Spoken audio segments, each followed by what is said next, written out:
welcome to the Friday Constitution Seminar at Portland State University. Today is our first seminar of the winter term.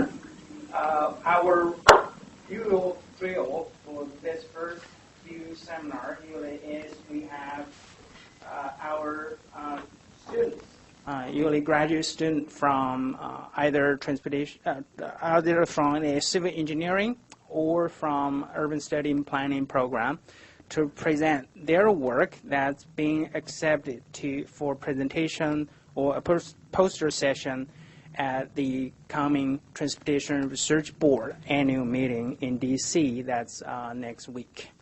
Okay, for today we have Steve and Kristi to present their work that they're going to present at TRB. So I'm not sure. Steve will go first, and Steve is a PhD candidate at a civil engineering program here at Portland State, and his topic is activity-related land use mix construct and its connection to pedestrian travel. Okay, with that, I will just give the room to Steve. Thanks.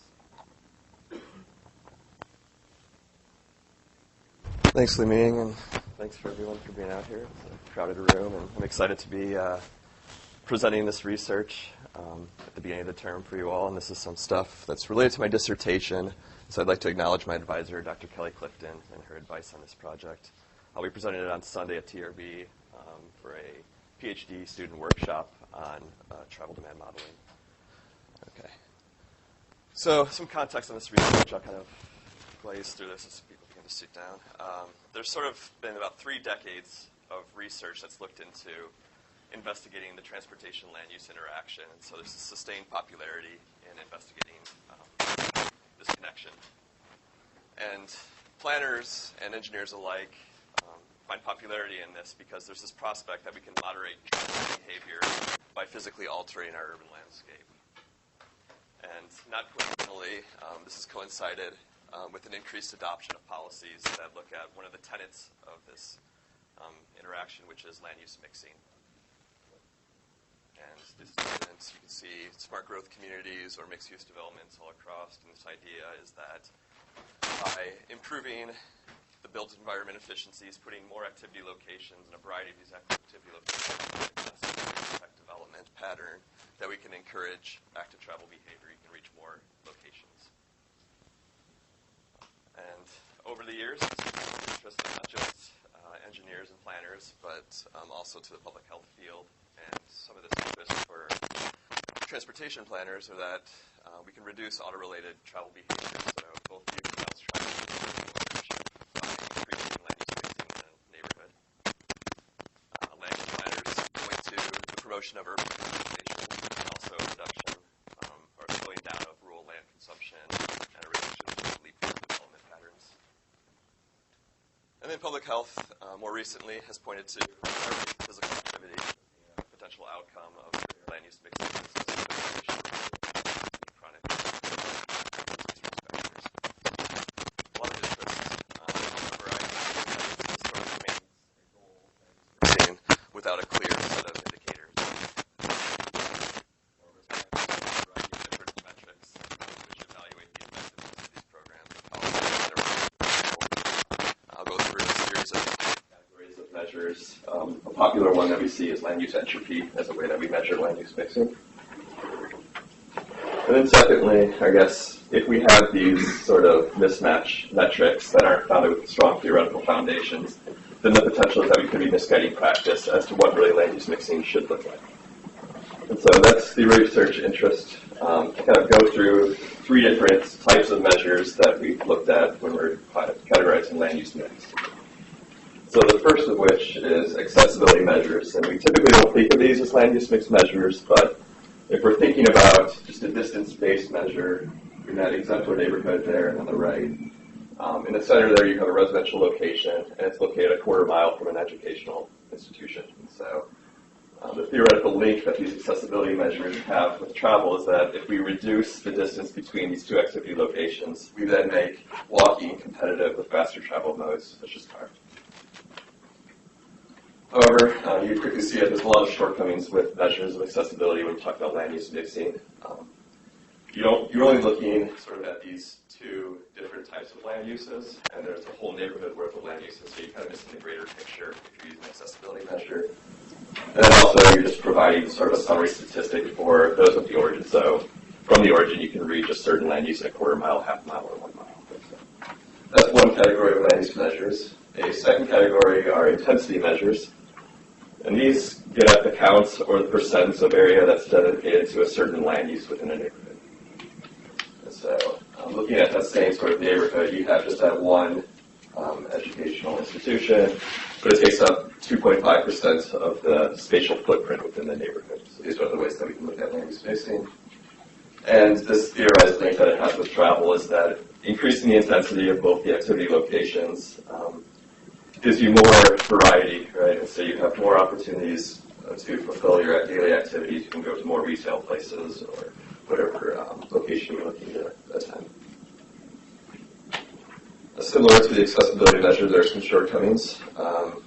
Once again, you're kind of looking at intensity only of a single land use. So what's the count of parcels related to retail? What's the count of residential parcels within a neighborhood? And then there's the sensitivity to scale. So if you're looking at a quarter mile, half mile, or 1 mile, well, if you increase this, you're more likely to have more activity locations within a greater geographic extent. So those are two types of land use mix measures that we don't often think of. More commonly, we think of pattern. And so this is level of integration among different land use types within an area.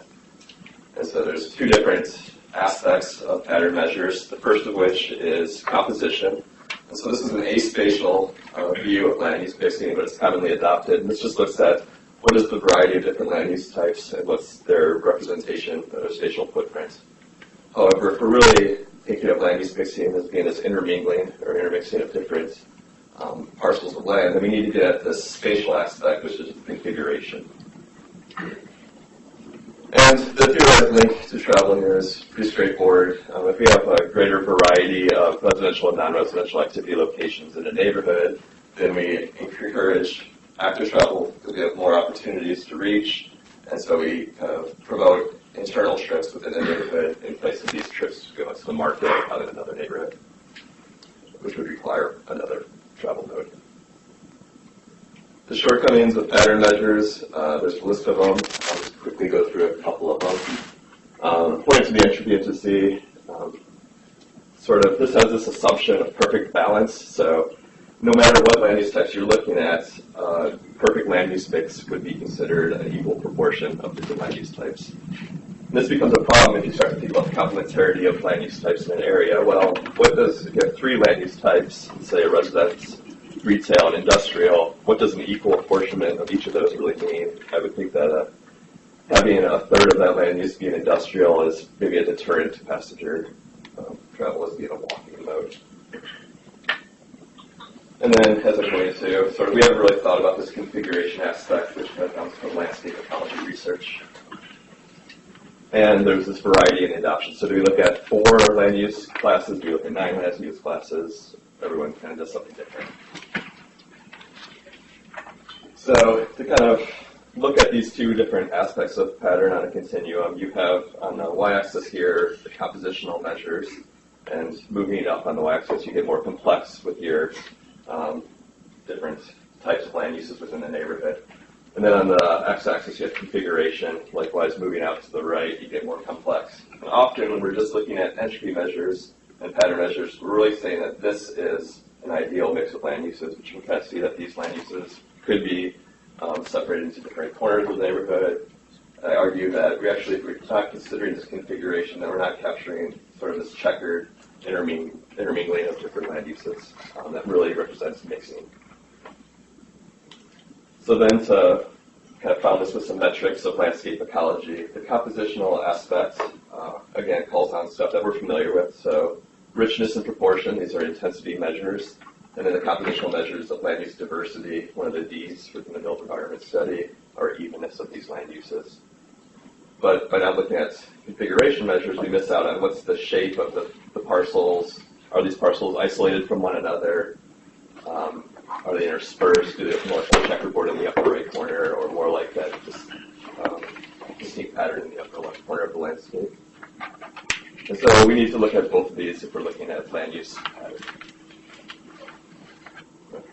So with that background, I kind of identified two study objectives for this work. The first of which was to introduce a land use mix measure that's a construct reflective of the multidimensionality, so these different aspects of mixing, making sure that they're all sort of covered.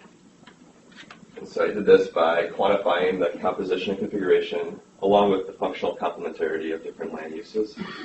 And then I explored, pretty basic, but the impact of operationalizing these measures at different scales. So looking at the quarter mile, half mile, and 1 mile, that we look at the built environment relationship with travel. And then having produced this land use mix construct, I then demonstrate a connection that it has with pedestrian travel, and do this by looking at two different trip level analyses. One, looking at just walk mode choice for the trip, and then a second one looking at the count of home-based walk trips over the course of a day. And then I compared the effect of this mixed construct to pedestrian travel behaviors in comparison to entropy and other built environment covariates. So the study area I chose, a pretty extensive one, and so most of us are familiar with this landscape, but I looked at 6 counties in the Oregon Willamette River Valley. It includes there in the north part Portland and the 3 surrounding counties in Oregon, Salem with Marion and Polk County, and then Eugene and the greater Lane County. And so having identified this study area, I collected land use information, quite a bit of it. So I contacted jurisdictions and got parcel level data, and there's over 900,000 parcels within this geographic extent. And then I took a 66-foot grid cell and casted a fishnet of those across the study area, and then allocated each of those cells with a land use. So that came out to be about 65 million different grid cells across that study area. So really large and data process. Then in other studies, I have additional data to represent sort of the density and design features using census geographies or census information. On the transportation side, I used the OHAS data set, the Oregon Household Travel Activity Survey, and that was conducted between 2009 and 2011. Many of us are familiar with that data source. It's been a boon to a lot of research around here. I have information within this study area on about 8,700 households and just over 60,000 trips. I identified feasibility of walking within that to be less than or equal to 2 miles, so that represented the 99th percentile of observed walk trips within my data set. So it was a little less than half of all trips. And then of those trips, about 15% chose to walk. So a lot of land use information, travel information to kind of parse through in the study. The analytic plan.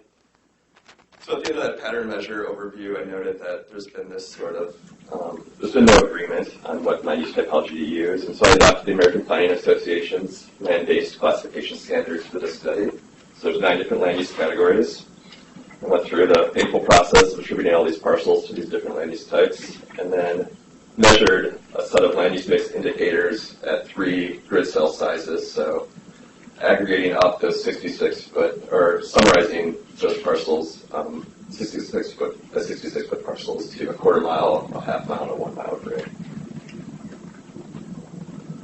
And then I conducted a confirmatory factor analysis, so structural equation modeling technique to look at what are the different indicators of land use mix. And then I predicted these factor scores back to these grid cells, so I had this built environment measure across the entire study area. So that was the first part, and the second part was to connect this to pedestrian travel. And so then I estimated the impact of those 2 travel outcomes, of walk mode choice and home-based trip frequency, with a base model and then adding on these built environment covariates, including the land use mix construct. So land use mix measurements, what does this construct look like? Well, driven sort of by the landscape ecology theory and the number of different measures that I sort of tested, I came up with 4 indicators that describe land use mixing. The first of which is this richness, this intensity in residential and retail land uses throughout a neighborhood. And so this sort of parallels with measures of activity density where we're looking at jobs housing. This is looking at the number of parcels dedicated to retail and residences within the landscape. The second indicator was this activity-related complementarity. And so this measure is a pattern measure of composition, which moves beyond this equal balance assumption of entropy measures. And I'm not going to go a lot into it here, but if there are questions, I can sort of field them. It kind of relates it more to the activities that are being conducted to figure out what that apportionment should be.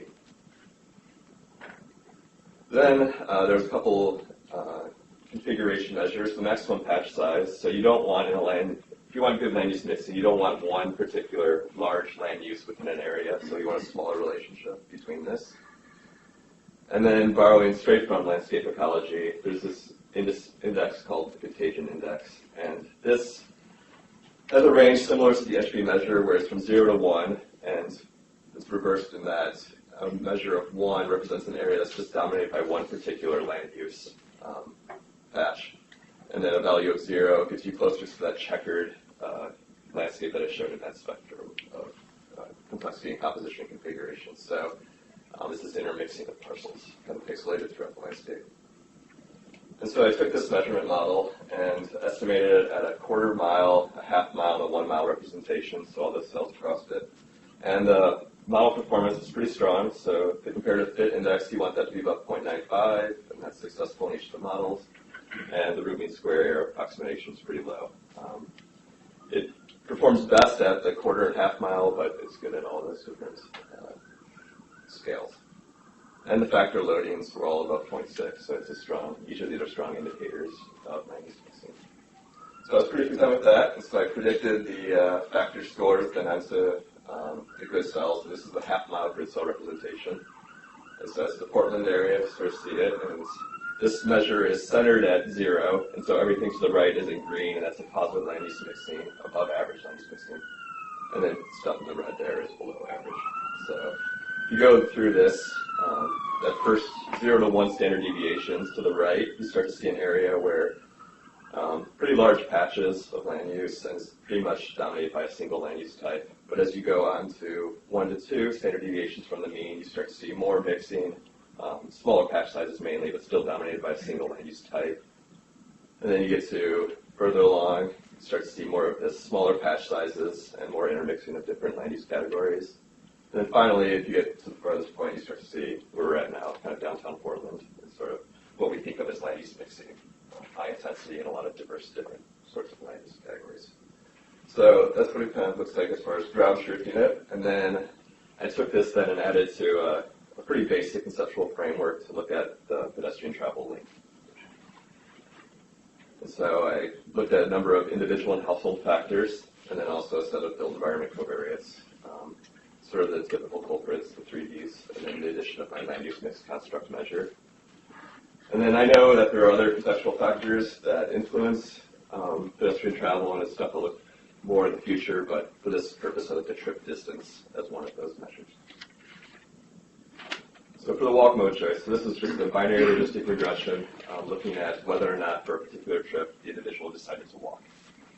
And so looking at those different individual household and contextual measures, I first estimated a base model, and then I added on land use entropy to see what its influence was after controlling for these other factors. And then I estimated a second model that looked at land use mix construct, and I repeated this process for the quarter mile, half mile, and 1 mile operationalization of these measures.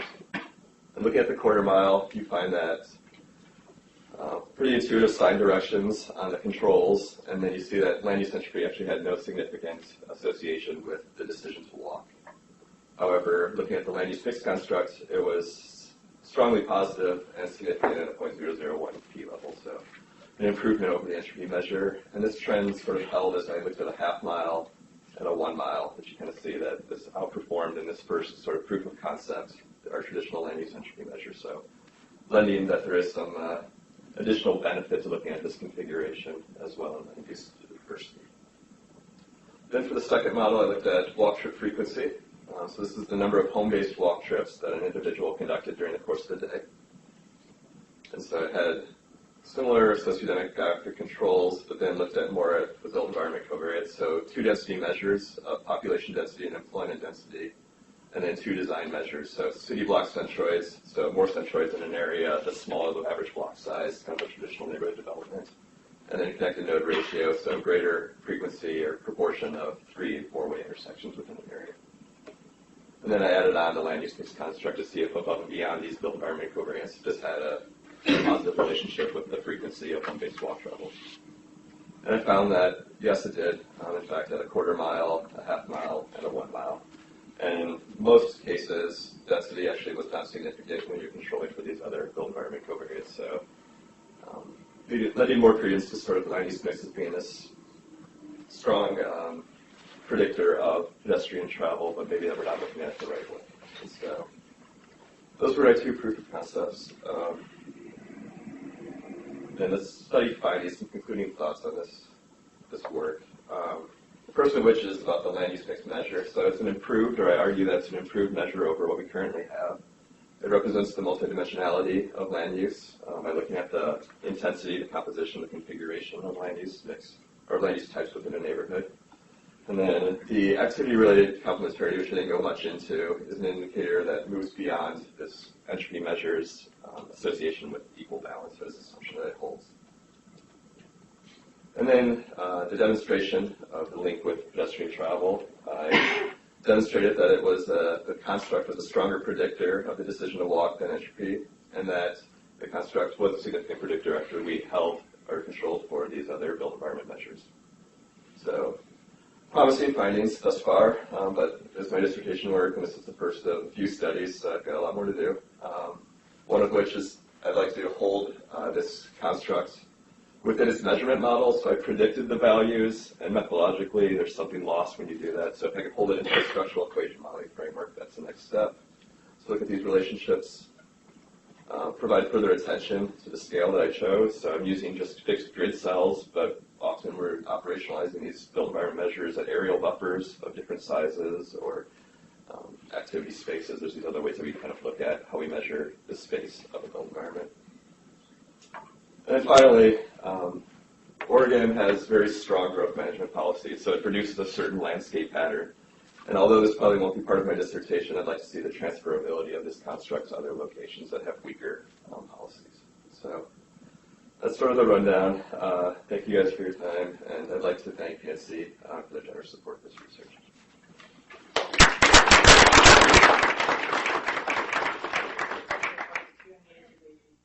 That's fine, whatever works best, yeah. Okay, so unless you have 1 or 2 quick clarification questions, you can ask Steve, otherwise.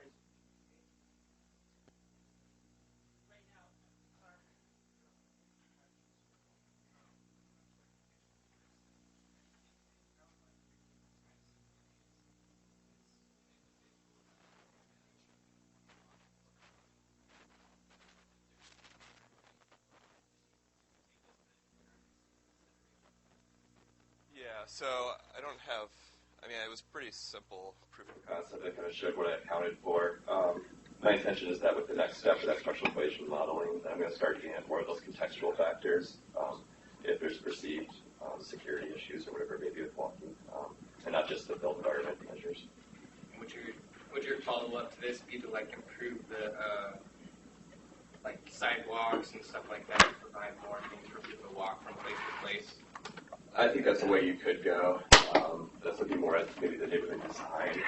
My argument would be to look more at what are the land uses that we're providing individuals and to work focus on fixing those up more, so maybe a larger of a scale. Okay, next up, we have Kristi Currans. Kristi is also a PhD candidate at a civil engineering program.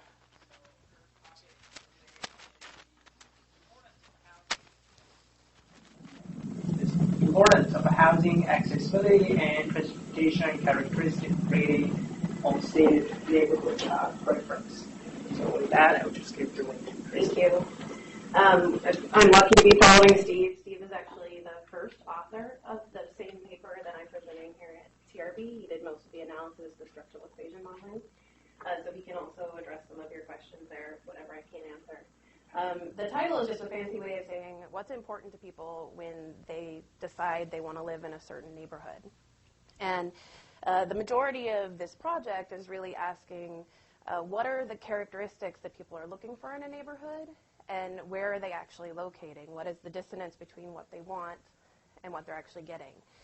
Neighborhood preference isn't necessarily a transportation topic, but neighborhood is a bundle of characteristics that encompass everything from land use to transportation to destinations and everywhere in between that you could be. So that's why this is important for the type of work that we do. We're trying to find out what people want and what they're actually getting. This study in particular, which I'm presenting on Wednesday morning at the Transportation Research Board, is asking how do people rate housing, transportation, and accessibility characteristics, how important it is to them, and how does that influence what their stated neighborhood preference, where they say they would like to live. The study objectives include designing and administering an original survey. That was the first stage of this project, which I presented on last fall at the Friday Transportation Seminar. What we collected was we asked people to rate 17 or so different characteristics of neighborhood, and we developed some constructs, some indices that try and relate what characteristics people like together, what sort of packages are people looking for.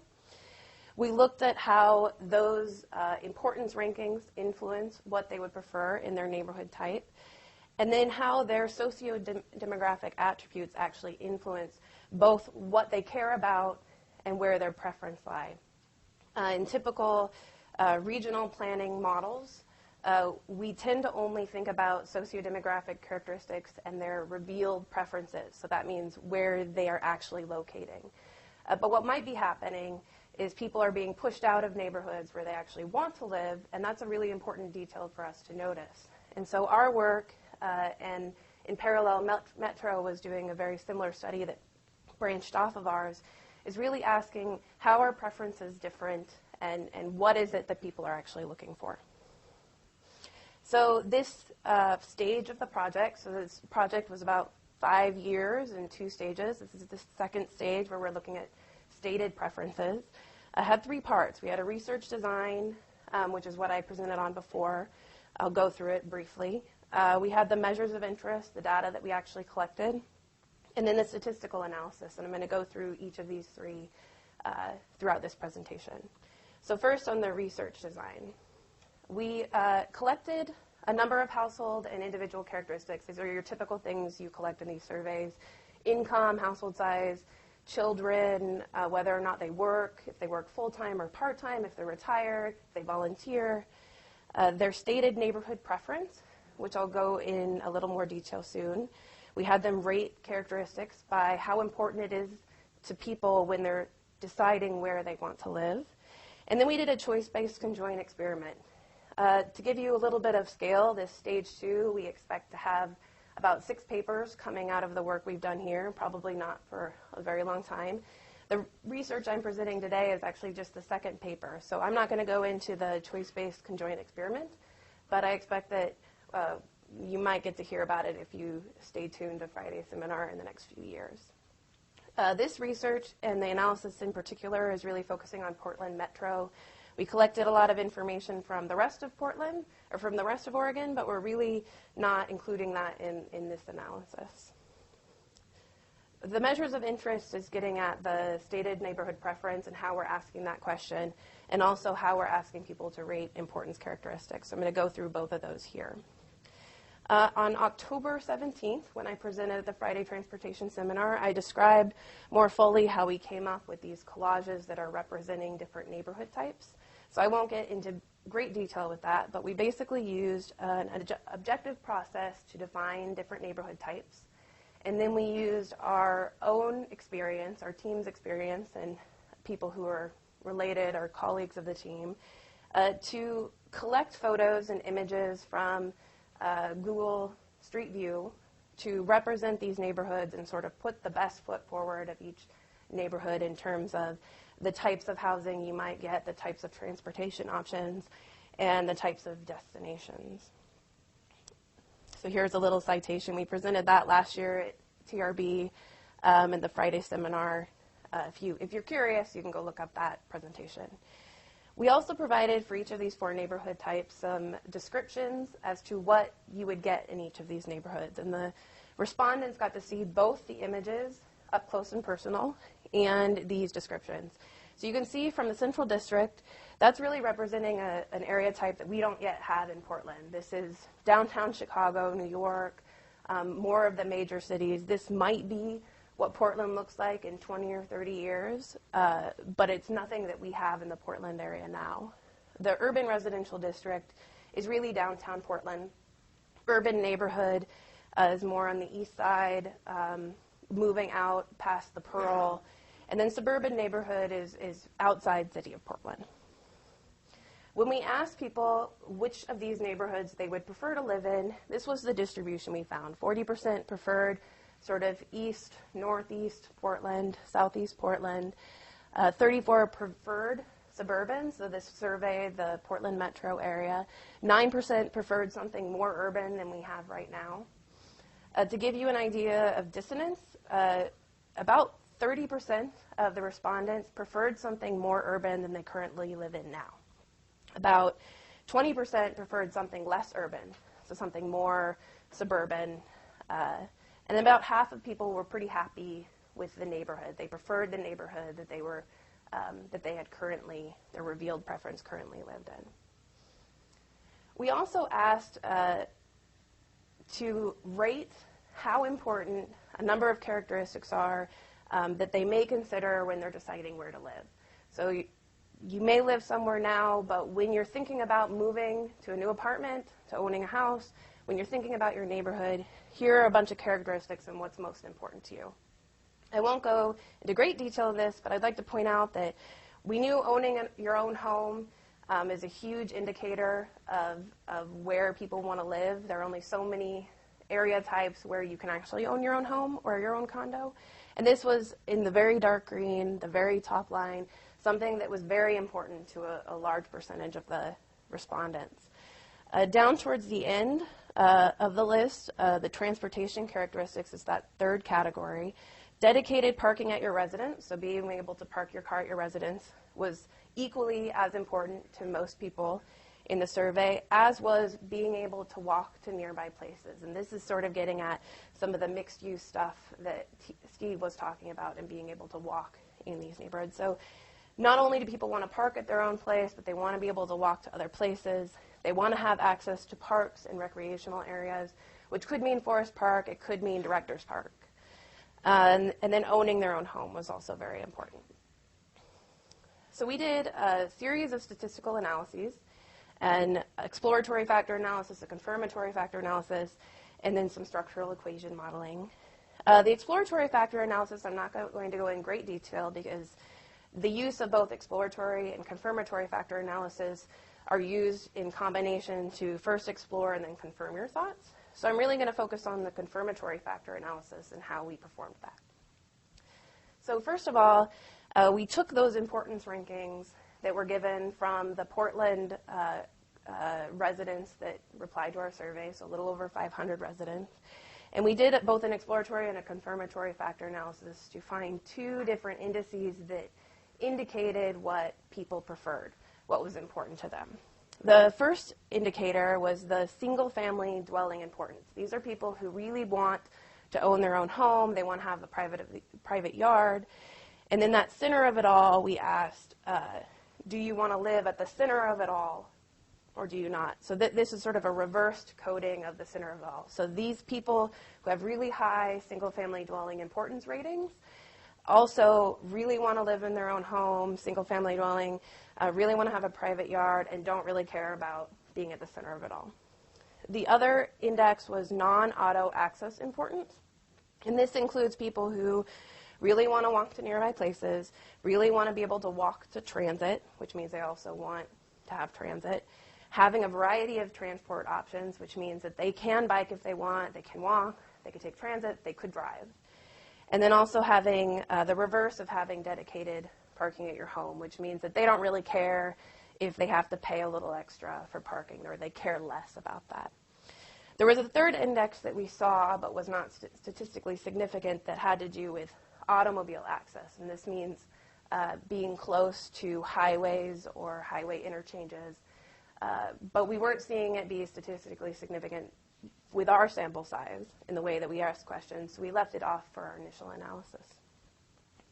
So the next step, or the next two steps, was really to think about one of that first flow charts that I showed you and how those importance ratings and these constructs that we built influence the neighborhood types that people say they prefer.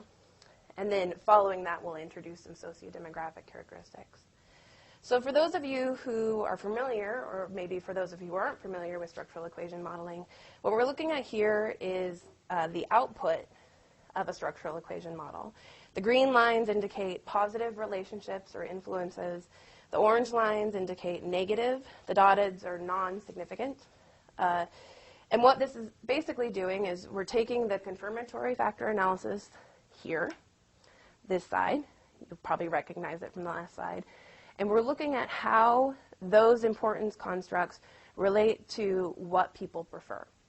And the upshot when looking at this is when you look at how these influences influence the neighborhood type preferences, you see the change in sign happen right around here, urban neighborhood, going each direction.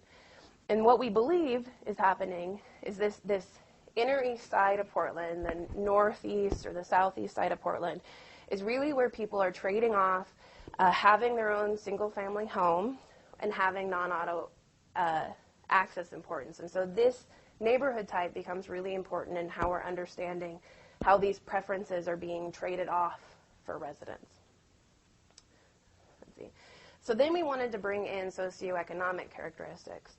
And the reason why this is important is because in regional models, we typically use socioeconomic characteristics to define where people want to live. But we believe that preferences are more important than who they are. So we wanted to test the influences of demographics versus the influences of what is important to them, to see what has more weight on where they're preferring to live. So this is a simplified structural equation modeling. Believe me, it's simplified, I promise. What you're not seeing over here is this is the same confirmatory factor analysis. I just got rid of the stuff that was on the left. We're testing this middle ground where we believe people are trading off their preferences, this urban neighborhood, this inner east side. And then we introduce the typical sociodemographic characteristics that you see in regional models. It's usually household size, income, and age, and sometimes they include presence of children. And what we're seeing is that while some of the sociodemographic characteristics, these sort of dummy categories, are significant, and they're significant in expected ways, they're not necessarily overpowering the influence of what's important, which means that your demographics do not define what you prefer. So this is sort of hard to look at. So I simplified it a little bit by calculating the trace path. And what this means is sort of the overall influence as you're tracing certain characteristics through the model that we had run. And what we're seeing here, if you look on this side, here are the traced path coefficients. The strongest coefficient is whether or not your household is one person. If you are one person, you are much less likely to select urban neighborhood. Qualitatively, you'll want to live somewhere more urban because you can. You can move more in that direction. But what I'd like to point out is that the next strongest coefficient is this single-family dwelling importance construct, and it outweighs your income and your age. So when we are planning in these regional models and we're using income and age to locate households across the region and where they want to or where they will locate, this preference for single-family dwelling and then the preference for non-auto access actually weigh more than a lot of the demographics that we're typically using, which means that maybe we're not considering the right characteristics or variables in our models and how we're planning for your future. So the next thing I wanted to look at is I really wanted to look at the influence of these important constructs within the model. The influence of the demographics on the importance constructs. So the question we're asking here is, does your demographics define what you prefer in terms of these constructs? Not necessarily in the neighborhood, but what you're looking for in a neighborhood. And the biggest outcome out of this is these influences are not necessarily linear. So the statement that's usually used, well, we're using demographics, but demographics are a proxy for what people prefer, is not necessarily the case. It's not necessarily linear, at the very least. So to sort of summarize this all up, and I got a little bit of time, summarize this all up, the analysis, this initial analysis really suggests that these demographic characteristics are not necessarily the best proxy measures for your tastes and preferences and what you're looking for in a neighborhood. Market segments, meaning combining your demographics and your preferences to define you as a market instead of you as a life stage category, may be a better way to estimate this, but it's definitely more complex than just using demographics as proxies. One thing that came out of this work is really that, and I think this is supported by most findings from most studies, is that there really is a need to ask people why they care about what they do and people's individual values and preferences, what people are actually looking for, and collecting that information in travel surveys so that instead of estimating based on these monetary values that define you, we can actually start providing things and planning for things to get you what you want in terms of your neighborhood and the transportation options, the mixed use, and that sort of thing. There are some limitations in this second paper of this stage 2 of the project. Right now, we're only looking at individual responses. We're not looking at the household unit decision to live. You may fill out the survey and your husband may really want to live in rural Oregon out in Pendleton, and you may want to live downtown. That I'm just defining my mom and my dad. But the individual responses still gives us some information about what Portland residents really want to see, even if we're not able to plan for the whole household yet. We're looking at unconstrained neighborhood preference, and what this means is we're just saying, don't even think about money. Just look at these different options that you have available and pick one. What best suits what you would be looking for in a neighborhood? And once we start constraining cost and size and availability, supply and demand, which is some of the later papers in this stage 2 of the research, what we might find is that there's plenty of supply for housing, but not in the right places to give everybody what they want. So that's sort of later stages of this research. We'll start looking at constrained neighborhood preference and the dissonance between where you are and where you want to be. We also have a limited sample size for interaction effects. There's tons of questions we'd love to ask, but we definitely need a larger sample size to start looking at that statistically. And then we'd like to consider these characteristics and evaluating them in future surveys in terms of breaking them down more to get at, well, people want to live in a single-family dwelling, but what is it about that single-family dwelling that they want? Is it the independence? Is it actually endogenous with the neighborhood? That sort of thing. So future directions, Steve is currently working on more latent class analysis and testing some ordinal outcomes. So instead of looking at just the influences on that urban neighborhood, looking more complete at the spectrum that we're asking people. We have the choice-based conjoint experiment. We're working with people in both Portugal and Chile to sort of start completing this. They're much better at the modeling than I am, so they'll be very useful to have on hand. And then constrained and unconstrained neighborhood preferences, the role of economic factors in how you're constrained or held back from what you want. We're also really interested in surveying other metro regions to see how these preferences vary. Is Portland unique, or are we going to see this if we sample Seattle or Chicago or Atlanta? And then also how these importance ratings change over time. If we sample Portland in 5 years, are these preferences changing? When people see what certain neighborhoods could potentially look like, are they more willing to like them, or are they more willing to go rural? With that, I'll hand it over to questions, and questions for Steve on his work. Either way. Yeah.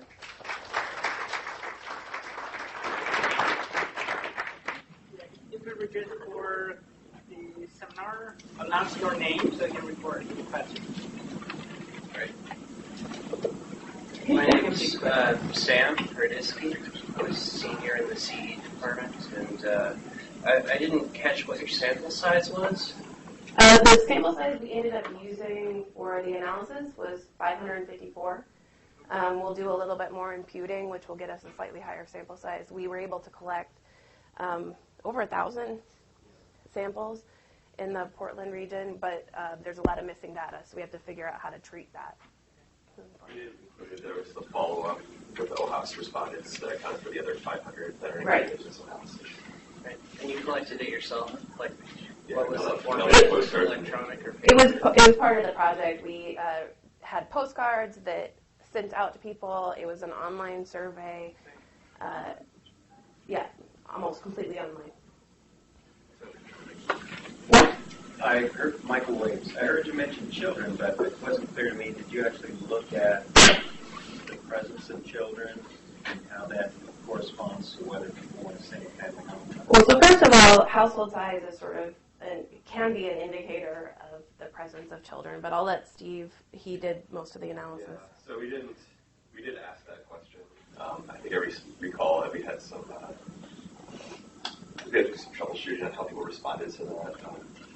We kind of teased it from the household size question, and so for this initial analysis, we just kind of looked at your HIA characteristics and just the household size, which captures the presence of children, but you don't know if it's 3 adults or 2 adults or whatever, for instance. Your HIA characteristics, just to give some context, Metroscope, which is Metro's regional planning tool, uses HIA, which is household size, income, and age, and that age means the age of the household.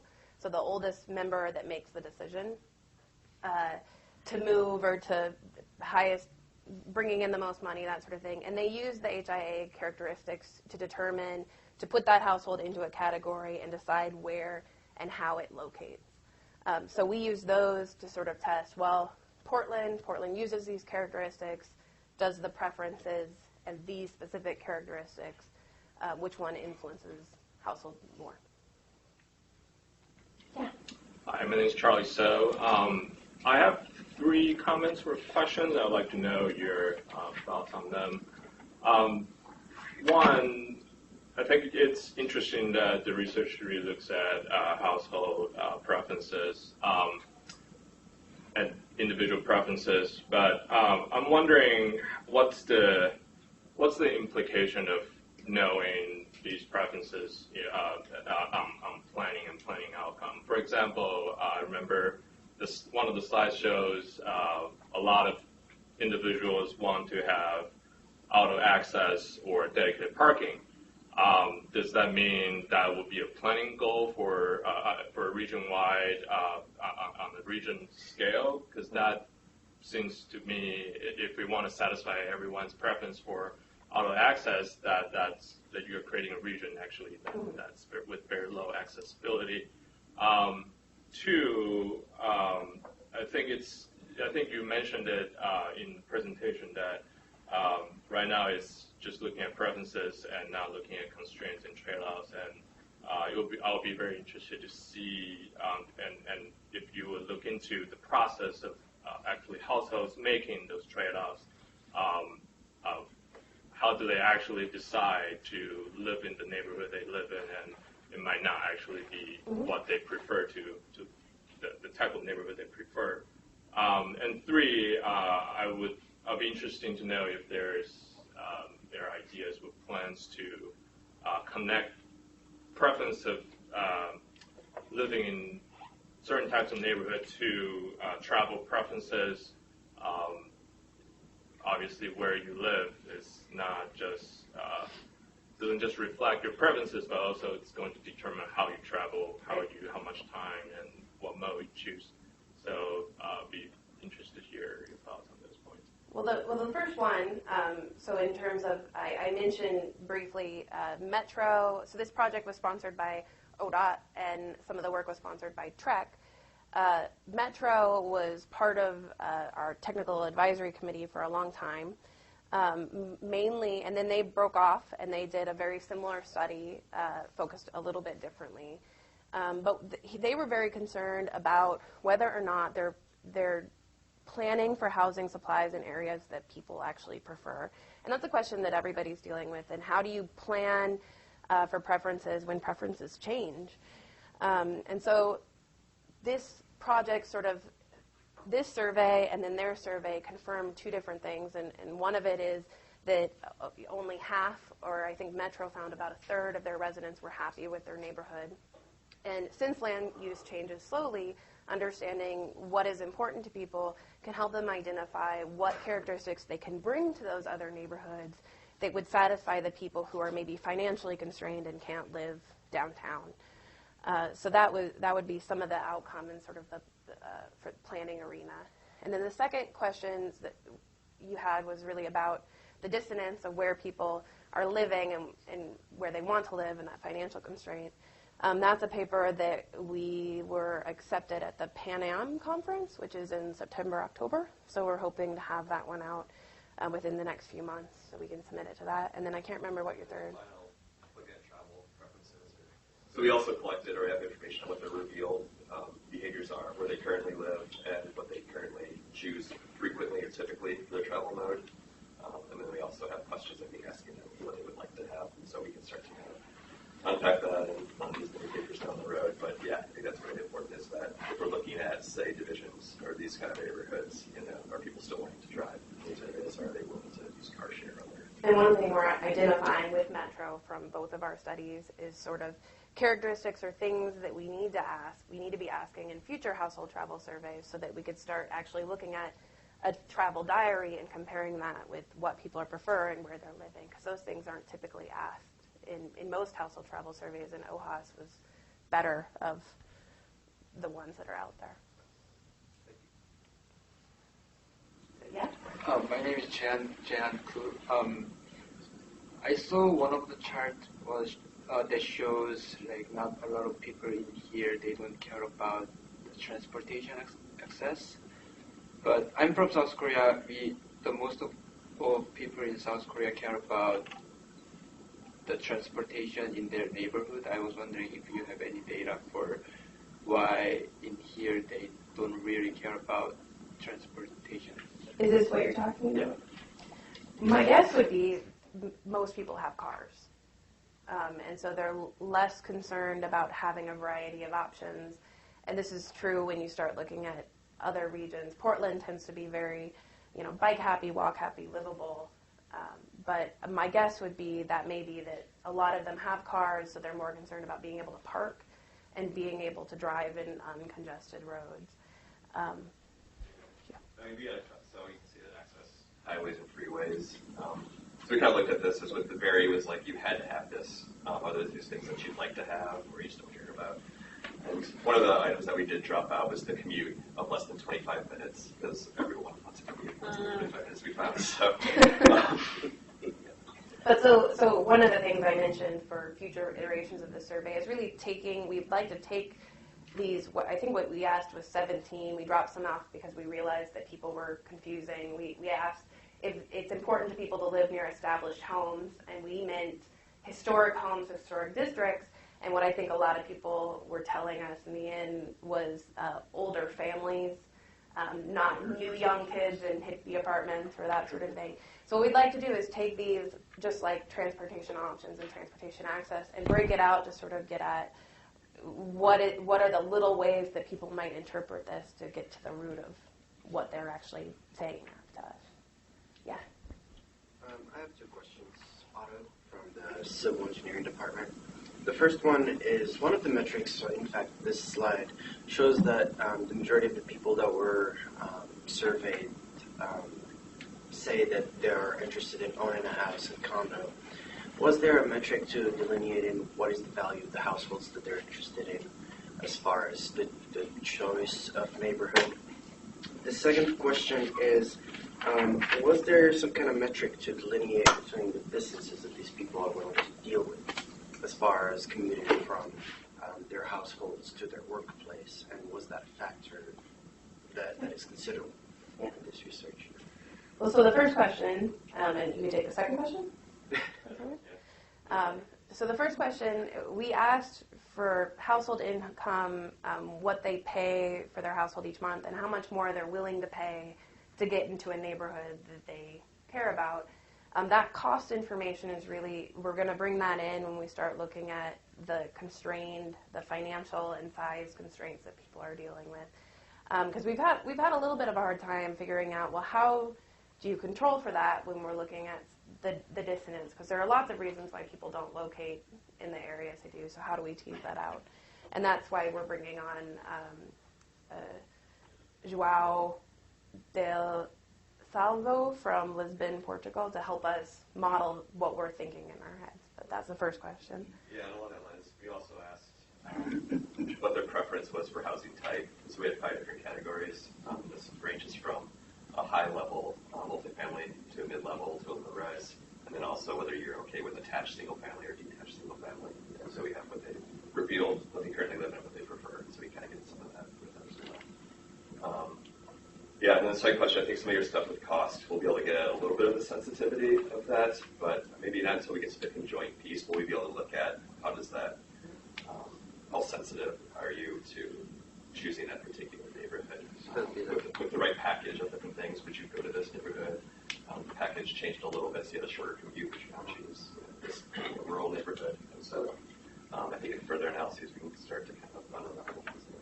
So ultimately the comparison between market value and perceived value. Yeah. Mostly, yeah, I mean. Possibly, but we're really trying to focus on the characteristics of the household. If, let's say, downtown Portland is just as expensive as Gresham, you know, if we level that playing field, what do people want to see more of, and what could they care less? Because that'll, in the end, help planning goals and determining where they're focusing their zoning and where they want density and that sort of thing. We are out of time. Before we close, Tara has a quick announcement about the event. I think you maybe. I'll jump up to the front really quick. So I'm Tara. I'm the president of WTS Student Chapter, and on January 20th, Congressman Blumenauer is doing an event mostly for students, and it's from 2 to 3 p.m. It's called A Conversation with the Congressman, and he's going to be talking about transportation jobs in the region and beyond, and the importance of being in the transportation field. So you'll be hearing more about it. There'll be more information, but you can go. It will be limited, so you do need to get a ticket. It's free, but it's WTS PSU EB event, as in Earl Blumenauer event, at eventbrite.com. You can come and ask me if you want more information. It'll be 2 to 3 p.m. With the congressman, and then immediately following, there'll be a networking hour with food provided, and there'll be people, like transportation professionals from the region, so it's a really good chance to do if you want to stay in the region and do the transportation job. So keep an eye on your email for more information. Come talk to me if you want, but that's it. Get a ticket soon, because it will fill up. Thanks.